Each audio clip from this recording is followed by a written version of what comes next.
Hello guys, and welcome to Season 3.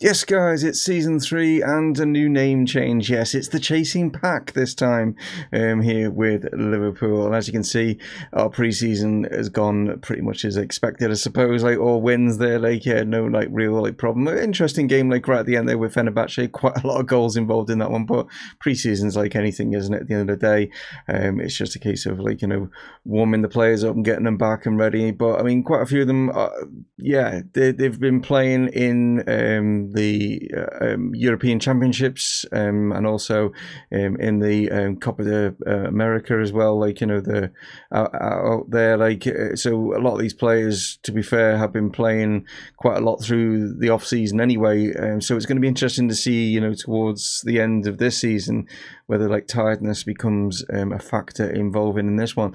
This is going to be longer than normal. The first episode of any new season is always a longer one because we've got to go through, like, you know, what's been happening, what you guys have missed, like, you know, transfers and stuff like that. And so we'll only have the one game in today's episode, and it will be the Community Shield against Arsenal. That is the game that's going to be in there, just showing you, like, obviously the rest of, like, how things like line up. We do have that Super Cup that is going to be in there. I will have that, and also Chelsea in the next episode, guys. So that will be one to look forward to regarding that. So yeah, Dortmund and Chelsea will come up in that one, and yeah, Arsenal obviously were runners up with regards to, you know, the Premier League, because we won everything else, didn't we? So yeah, they've chosen, it's going to be the second place team in the Premier League that we're going to be facing in the Community Shield.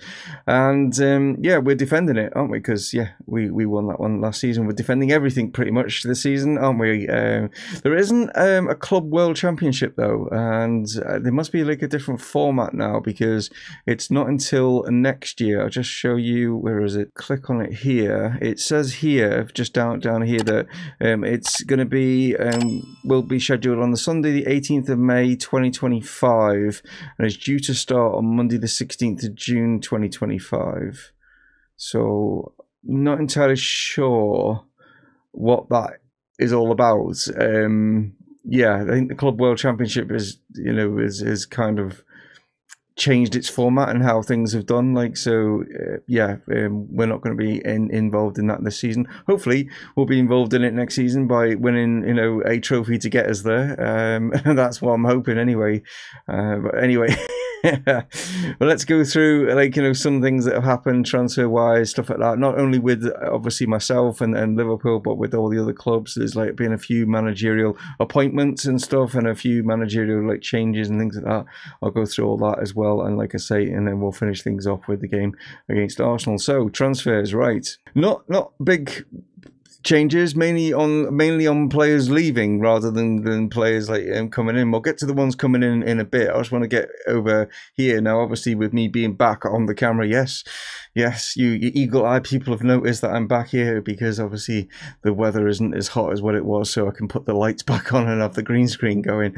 But yeah, here we are with regards 278 million that we've managed to bring into the club, and I'm just going to go through quite a few of the players that obviously are key. You know, needing to know much about the ones that are going out on loan, so that's not a big issue. But as you can see, Reece James has left. He has gone to West Ham. We got a £50 million bid in, and with him being just a backup right back, I thought, yeah, we'll snap that up. He was valued at 26 million, so they were willing to come in and nearly double what he was worth. So yeah, let West Ham have him. Naby Keita, a bid did come in. I did say 100 million, and I'd let him go. While it was 97, I'll let them off with the 3 million. It was Real Madrid that have come in. We knew that Naby Keita wanted to leave. He put that transfer request in, didn't he? So he is now a Real Madrid player.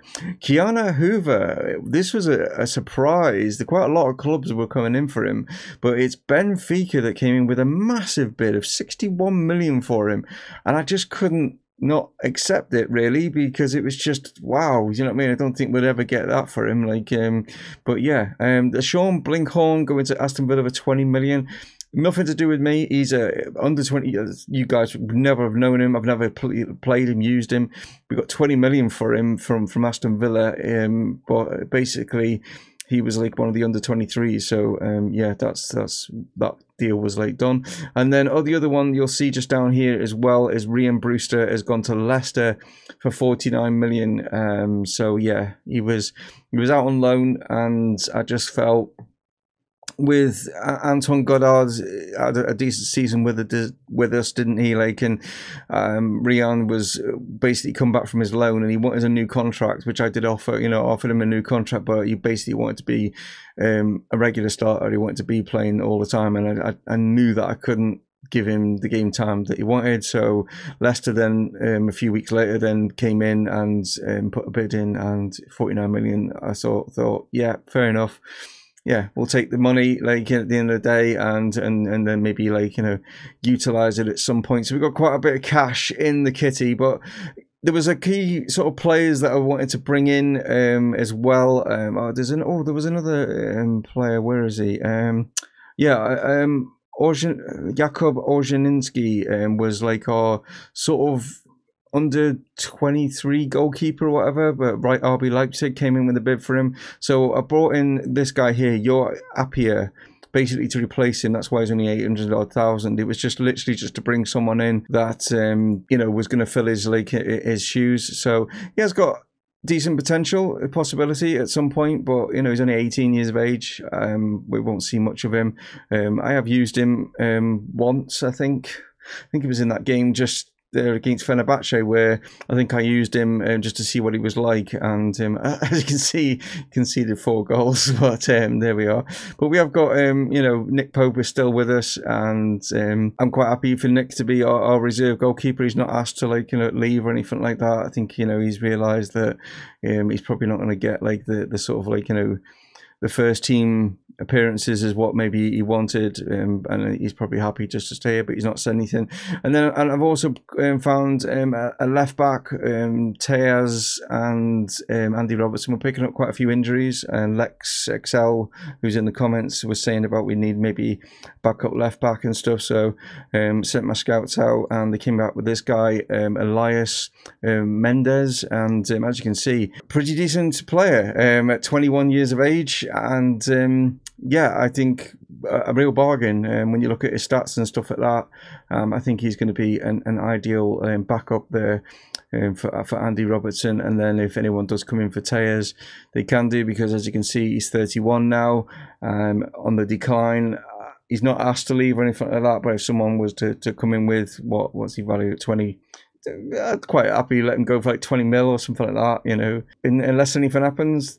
Yeah, he's staying with us, like, you know what I mean? But yeah, like I say, this guy here definitely got good potential and looking good already. So Bobby Firmino has signed a new contract, a 2-year deal, and basically that he's also said that we'll take him to his retirement. He was quite happy to take that deal, and we've got him, and he's still pretty decent. So he is ideal backup, I think, for Lautaro Martinez up top, and Bobby has got a 2-year deal with us. The same goes for our captain. Where is he? Jordan down here is injured. Yeah, Jordan Henderson's also done a 2-year deal as well. Yeah, I think, 2-year, 2026. Yeah, 2-year deal as well. He's quite happy to be like a squad player now. He understands, and as you can see, we knew he was declining. I'll still keep him as club captain. At the end of the day, he's going to get a few games here and there, but yeah, he's an ideal player to have, as a squad player and stuff. And we have got a player that I didn't even, when you because you've got obviously the under 23s, the under 18s, and you don't really look at those players too much unless scouts maybe say something. And there was a player that I think is which is this guy here, this Montoya Hernandez. This guy, yeah, absolutely. He's been out on loan, as you can see here. That loan spell has boosted him massively up, and as you can see, he's 18 years of age and looks an absolute gem. So yeah, he is an ideal replacement for Naby Keita to be in there in that midfield. Not necessarily Naby, not in the same mold, but the fact that he's can play in that midfield, it means other players can move forward. We've got plenty of players in that midfield area. So if we do pick up injuries and stuff like that, then we are massively covered. As for the Reece James, like, going out. Don't worry, Nico Williams, who was out on loan as well, he's back at the club, so he will be our backup, like right back, as you can see here, to Trent. Obviously, nowhere near as good as what Trent is, as you can see just over here.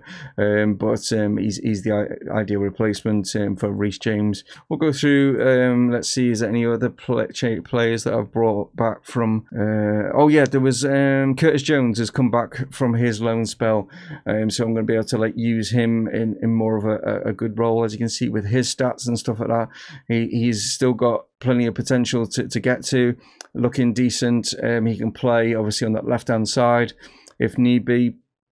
If, like, Lamar gets injured and stuff, we've got Asensio, obviously, that can play out there as well. But he can also play pretty much across these sort of areas, as you can see over here. Like, he can play in the cam role if need be. So Curtis is definitely one that I will not be sending out on loan this season. We'll keep him about. We've not had any bids in for any of our huge players or anything like that yet. A few of the players have, like I say, coming back from like Euro championships and stuff like that, and few of them have like picked up injuries and stuff. And there's a few players, as you can see, still out. As you can see, Antoine, Goddard, and Killian are still out on international duty as well. But we have got a few injuries in here that have been picked up from like coming back from like the international duty and stuff like that. But yeah, I think it's a decent enough squad. I'm training up Declan Rice to be more of a centre back now. I think I'd rather have him as a centre back rather than the midfielder, and that just gives us like those 4 key centre back positions, like filled, and we won't have any like issues and stuff regarding that one. But anyway, that's enough of us and how things are. Just quickly like show you finances. We have got 340 million to spend. I don't honestly know. Like, I mean, we could like go stupid and buy like loads of like mad players and stuff, but I want to try and keep the core of the team and see how they go, like, but again, still got a few weeks left in the transfer window. We'll see how things pan out. Talking of transfers and the transfer window, here we go with some transfer details. As you can see over on the world transfer stage, Timo Werner has left RB Leipzig and joined Borussia Dortmund for 102 million. No, Chelsea fans, he's not gone to you. He's gone to Dortmund. I think he's 30 now, is he? Oh no, 28 years. Like, so yeah, he's stayed in Germany. Obviously we know about Naby Keita. Manchester United have spent big on, and I'll get to the reason why they brought this goalkeeper. Well, I mean, I think you needed to bring a goalkeeper in anyway, but I think you probably understand when we get to Manchester United what I'm on about. But yeah, Andre Lunin is coming from Real Madrid for 88 million. That's how much they spent on him. We've got Manor Solomon has gone from Dortmund to Juventus. Adrian Rabiot has gone from Juventus to Manchester City. I don't know if it was United there, but Lucas Torreira has joined PSG from Arsenal. This is a big one. Kevin De Bruyne has left Manchester City to go to Tottenham for 68 million. You're probably thinking, whoa, that's a bargain. Yeah, he's 33 years of age. I suppose it still is probably a bargain considering how good a player that KDB is. But yeah, he's past his prime. I would say he's in the decline now. But yeah, he's obviously not happy with not getting Champions League with Man City. He will get that with Tottenham, so he's joined them. We've got Patson Dakar from Dortmund to Barcelona. Okay, I don't even know who this guy is. Patson from Zambia? Yeah, Zambia. Yeah, looks well. You can't see all the stats because obviously I forget now that I'm blocking blocking things, aren't I? But you can sort of like get the majority of like his stats in there, like, you know what I mean. So Barcelona have gone in for him. Luciano Vieto has gone from Sporting to Manchester City for 68 million. What's he like? 30 years of age. Okay, maybe they've slightly overspent with him, but yeah, they've bought him and he can play obviously quite a lot of positions and stuff like that. So they've done that, and then they got Arnie Meyer there has gone from Hertha Berlin to Bayern Munich. So yeah, some of the big world like, you know, deals and stuff, so that you guys know about that. I'm not going to go through every single team and stuff. That I'll go through, like, you know, a selection of them, smattering of them. But as you can see already, 1.3 billion has already been spent in the transfer window, with 4 weeks still to go in this window. But I'll give you an idea of like some Arsenal. We can see here they brought in Lamptey from Brighton, Benato from Milan, Tolisso from Bayern. Oh, they signed Donnarumma. Oh, interesting. Okay, they've got Donnarumma now from West Ham. So, yeah, and Cancelo as well from PSG. Right. In some decent... Arsenal, they were like obviously the only team that were like, you know, challenging us, weren't they, towards the end? But they're looking to like really put in the challenge coming into this season. Some pretty decent signings in there. Got 12 players like gone out. Just have a quick like look at you know, Torreira's gone. Hector Bellerin's also gone. He's gone to Barcelona. We got Bernd Leno has joined Frankfurt. Then we're on to Chelsea. They've only brought in a couple of players. No one of note really. Not really spent the money there, have they? But as you can see, quite a lot of players have left. 16 in total. Any one of like significant. Barco has joined Atletico Madrid there for 54 million. I'm sorry if you guys can't see everything because obviously me blocking it and stuff. Okay, Everton, who have they brought in? No one really of note there, but then again, you know, it's Neil Warnock in charge, so you kind of probably look at those and think, yeah, they're kind of like Neil Warnock probably signings, to be fair. And then we want to Manchester City. Who have they brought in? Of anyone? Luciano Vietta, we've already seen. Rabiot, we saw. Kapustka from Legia Warsaw, by the looks of it, 18 million they've spent on him. Left, we know Kevin De Bruyne has left. Anyone else of like note? Looks like all loans that are going out here. Oh, Nicolas Pepe has left for a bargain, really. 20. Oh, you can't see. Damn it, sorry. Nicolas Pepe has left for 21.5 million to Juventus. So, and also right at the bottom there, Angel Correa has also left. He's joined AC Milan. No. You can just see Milan there, just a bit. Yeah, 40 million as well. So some key players have left. And I think it's probably because of where Man City finished. I think a lot of these players are probably asked to leave rather than Man City wanting them to leave. Then it's on to Manchester United. We've seen Andre Lunin as also 88 million for the goalkeeper.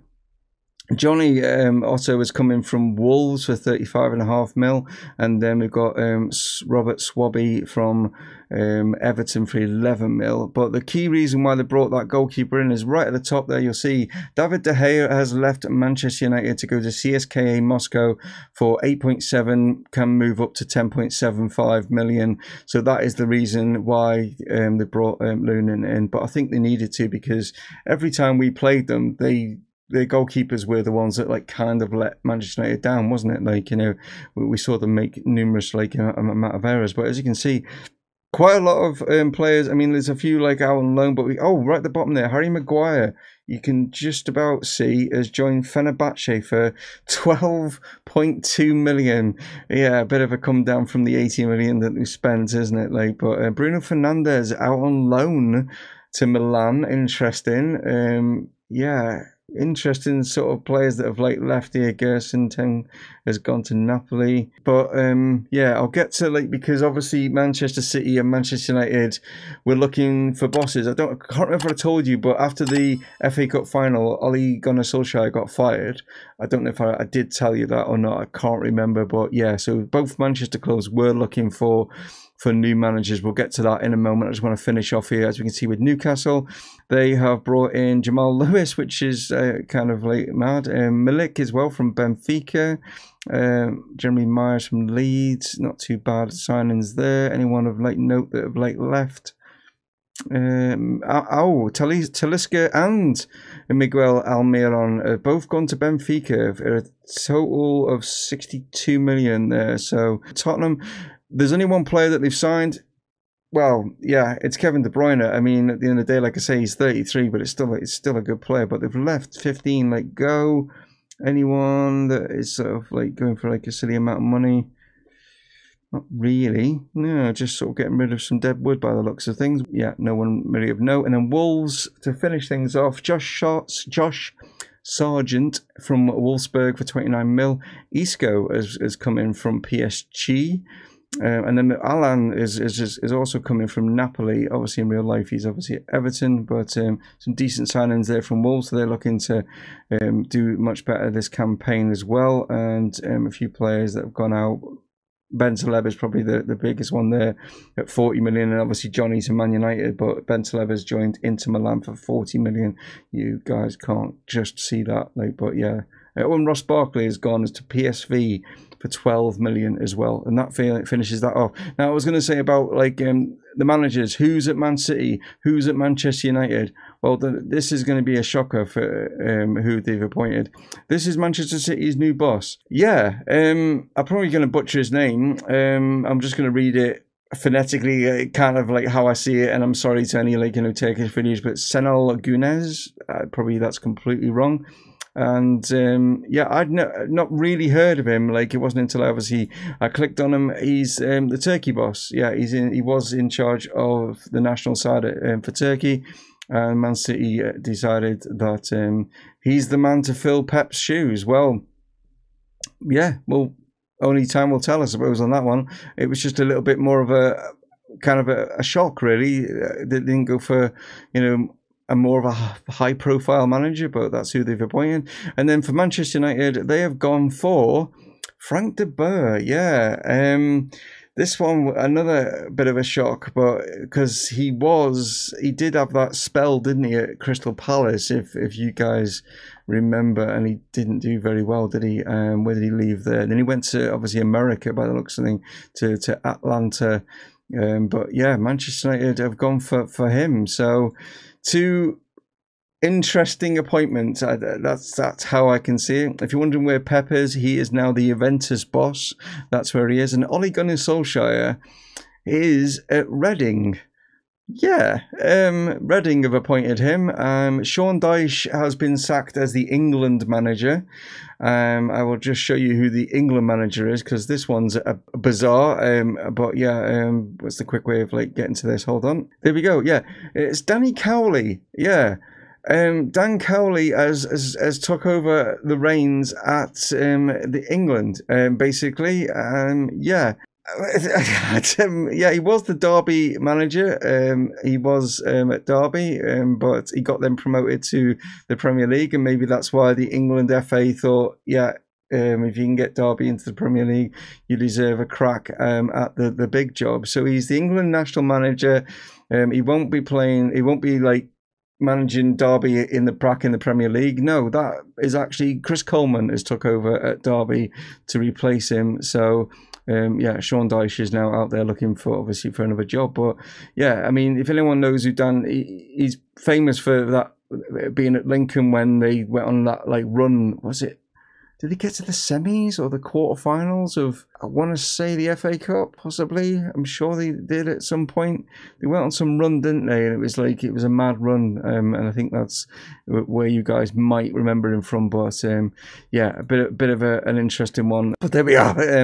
Yeah, that's, like I say, a bit of a rundown of like, what's happened, what things have sort of like, gone on and things. Well, I'm trying to think of anything else that we need to go through. Obviously, we're defending everything like this season regarding like our trophies and stuff. Right, let's start then with the Community Sheild and take a trip to Wembley. We'll take on Arsenal with their new look side, and obviously a very decent signing. In I'd have to say with Donnarumma in the sticks, that's a very good signing. And they always say, don't they, if you want to win, you've got to have like a decent goalkeeper. That's how Liverpool ended up winning the Premier League with getting Alisson, wasn't it? Like I say, we're gonna travel to Wembley, and we're gonna kick things off now with a game against Arsenal. So here are the two lineups going into this one. We'll have a look at Arsenal quickly, just to show that Donnarumma is actually not going to be in goal for this one. It's Radu that's actually in goal. Donnarumma, as you can see, for them is over there on the bench. They've got their other new signing there, Vinato. Or if that's how you say his name, Vignato. I'm sorry if I'm butchering that completely, but yeah, he's there. Also Tolisso, he's in the starting lineup alongside Willock, and yeah, Arsenal, also Cancelo as well. Yeah, he's started. So it's only Donnarumma that hasn't started with their big signings. As for us, we're going with a slightly more defensive kind of formation just to see how things are. I'm going to give this young guy, this Montoya Hernandez run. It's kind of a very young looking midfield with Curtis Jones and Mariba in there as well, and more experiences up top with like obviously Bobby and Asensio. Then we've got Anthony going to be playing out on this side. Whether they've managed to bed their players in quickly with pre-season, let's see. So early action as Andy Robertson throws that one in, but it's Cancelo that gets the header away. Here is the youngster Hernandez on the ball. Andy Robertson just cuts this one inside.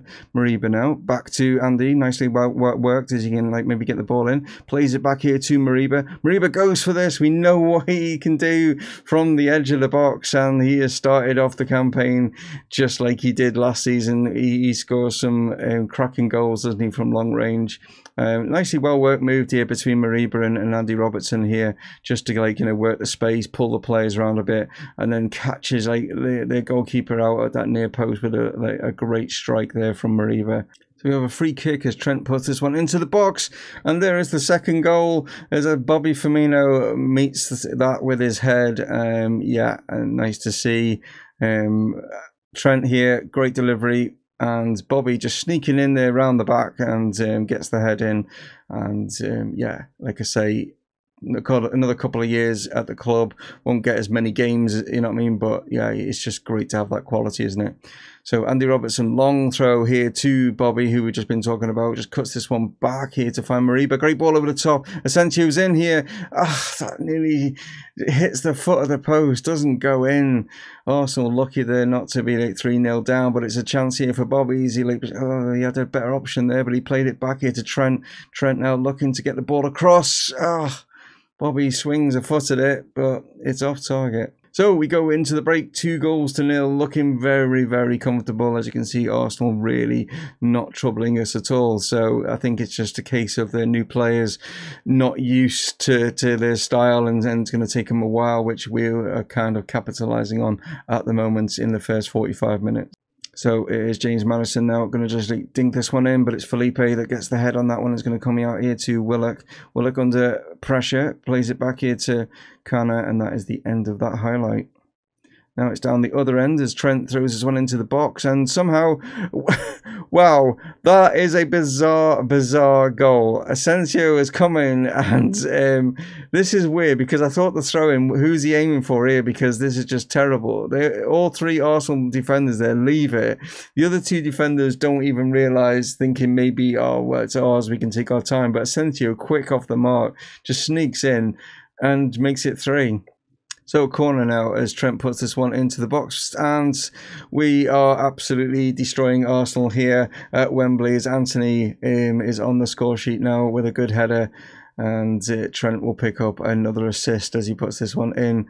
Yeah, maybe they should have started with Donnarumma and not Radu, but there we go.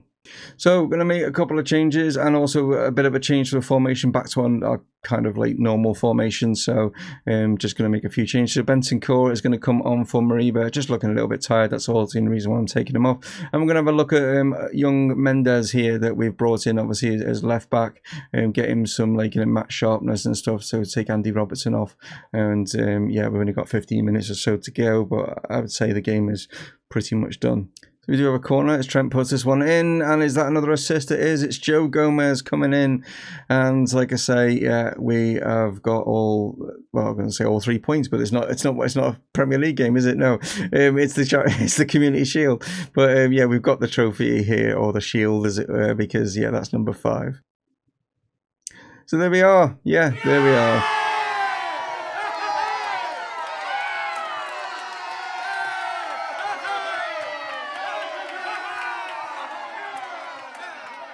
So as the ticker tape falls, yeah, a very, very convincing win.